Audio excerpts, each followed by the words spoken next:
Hello guys! For today's video, pupunta tayong Araneta para magpapalit ng physical ticket.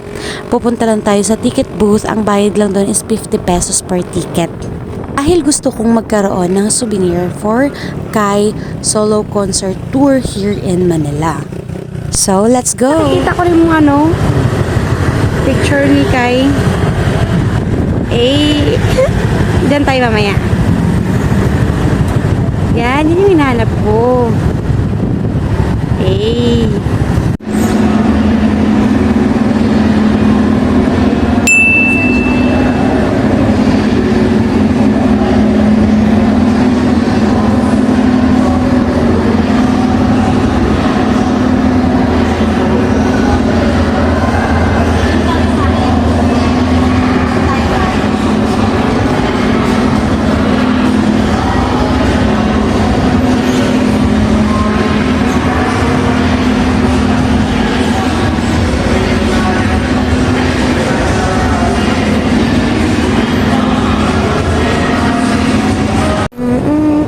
Kasama mo, huwag kang mag-alala.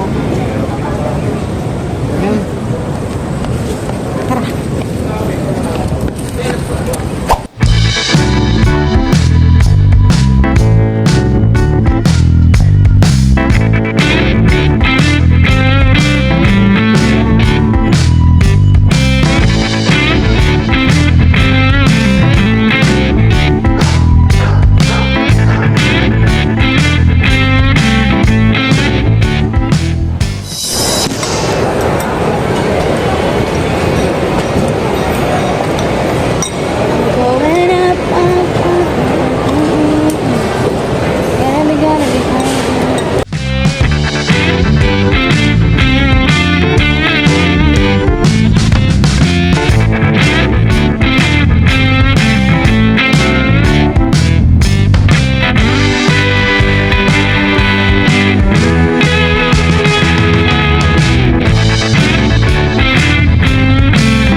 So ito na nga, ikukwento ko sa inyo ang nangyari. Pumunta kami sa ticket booth and first, naabutan kami ng cut-off. So kinabukasan nito, pumunta ulit kami. Nakalimutan ko na hindi ko nga pala credit card ang ginamit dito dahil hindi gumana yung akin.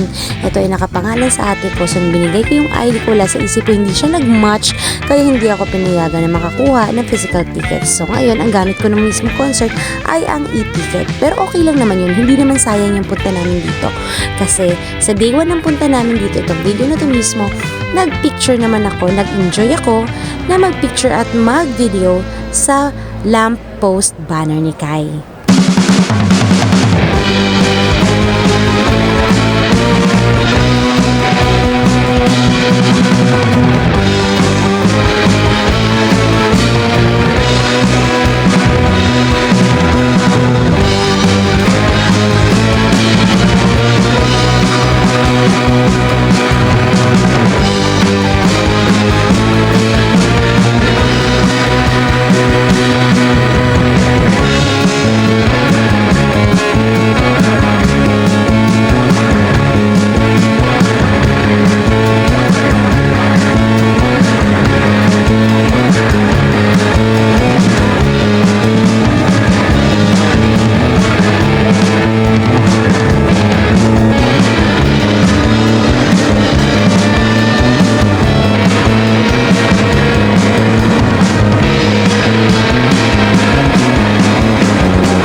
Ano yan?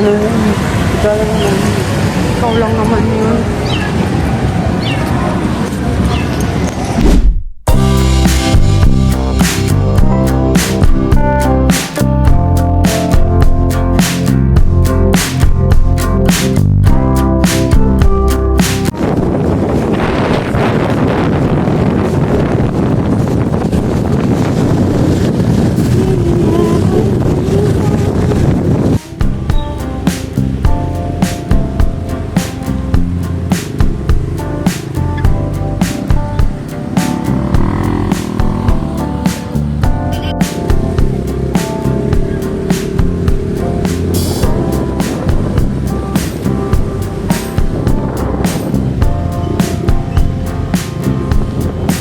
Okay.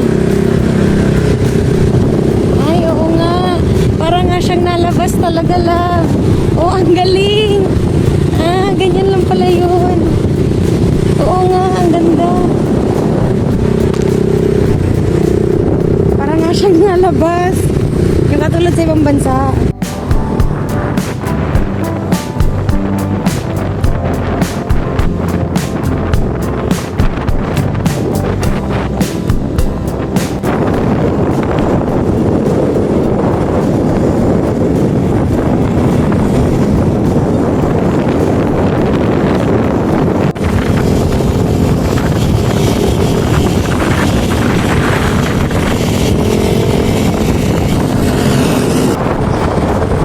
Alam mo la, bakit?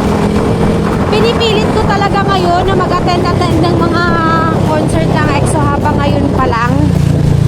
Kasi iniisip ko, pag mga ilang taon na ang lilipas, tapos syempre may anak ka na, feeling ko hindi naman kakayanin ng konsensya ko na unahin ko pang bumili ng ticket concert ng EXO kaysa lang sa panggatas, pandaya. Pero paano pag isa lang sa atin nagtatrabaho? O kahit sabihin man natin na dalawa tayong nagtatrabaho, paano kung hindi pala natin kaya yung bills, di ba?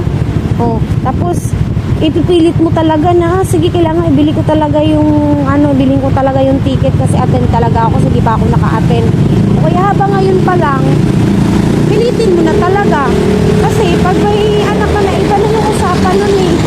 Kaya at least habang ngayon wala pa, hindi magagawa pa natin yung gusto natin. Meron pa mang pera o wala. Siyempre gawa muna ng paraan yun. At least, wala ka namang, alam mo, wala kang pinagpipiliang between luho at saka life eh. Kasi pa lang naman eh. Nasa naman yung depende sa kayod yung luho mo. Na-realize ko, sobrang sayang pala yung mga araw na parang pinapadaan lang natin, pinapalipas lang natin, pero hindi natin siya ini-enjoy ng sobra. Kasi parang, alam mo yung tingnan mo yung i-look back natin ng mga memories, sobrang konti lang. Kasi konti lang yung kinecreate natin na memories, hindi yung parang, kahit sabihin mo natin hindi everyday, pero alam mo na kahit pa paano may babalikan ka, may titingnan ka na parang 1 year ago, 2 years ago, 3 years ago, ganito lang tayo. Tapos yung itsura natin, ganito lang. Pag lumipas na kasi yung panahon, di naman na yun mapapalikan. Parang sobrang sayang lang if ever na hindi natin na-enjoy ng sobra yung gantong edad natin. Gets mo?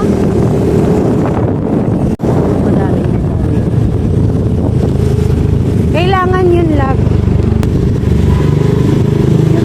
Parang ang boring naman ng early years ng mga pagsasama natin pag parang wala tayong masyadong explore, mga challenge, ganon.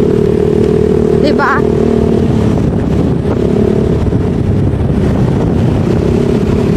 Ito pa rin yung nag-enjoy tayo nang hindi tayo na pressure,